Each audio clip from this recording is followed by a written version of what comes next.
খাগড়াছড়িতে বাণিজ্যিকভাবে আমের আবাদ বাড়ছে প্রতি বছর। একসময় আম্রপালি চাষ হলেও কয়েক বছর ধরে বিশ্বের সবচেয়ে দামি মিয়াজাকি সহ বিদেশি বিভিন্ন প্রজাতির আম চাষ হচ্ছে। চলতি মৌসুমে আবহাওয়া প্রতিকূলে থাকায় ফলন নিয়ে কিছুটা চিন্তিত চাষিরা। তবে যারা পরিচর্যা করছেন তারা ভালো ফলন ও দাম পাবেন বলছে কৃষি বিভাগ। খাগড়াছড়ি থেকে আরো জানিয়েছেন নুরুসাফা মানিক। খাগড়াছড়িতে গেল এক দশক ধরে বাণিজ্যিকভাবে আম চাষে উদ্বুদ্ধ হচ্ছেন এখানকার চাষিরা।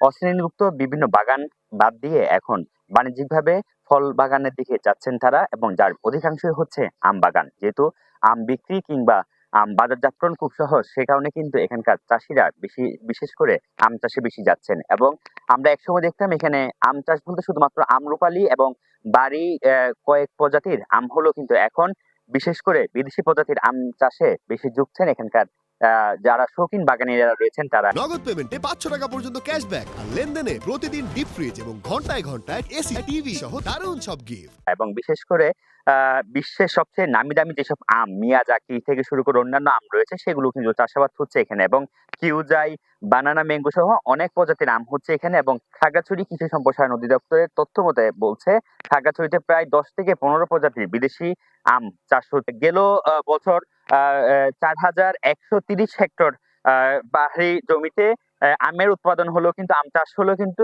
এক বছরের ব্যবধানে সেটি 4450 হেক্টরে উন্নতি হয়েছে বলে তারা বলছেন। তবে এই চাষ যেমন বেড়েছে তেমন কিন্তু এবারে আবহাওয়াজনিত কারণে কিন্তু এখানে এই বছর কিন্তু ফলন কিছুটা বিপর্যয় হতে পারে বলে শঙ্কা প্রকাশ করছেন কৃষক এবং কৃষি বিভাগ।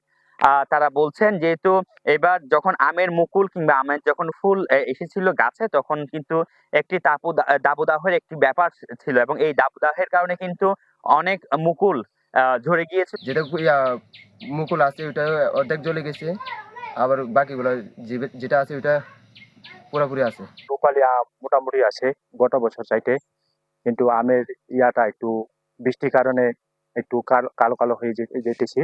প্রচুর গরম কারণে আমের মুকুল একটু নষ্ট হয়ে গেছে।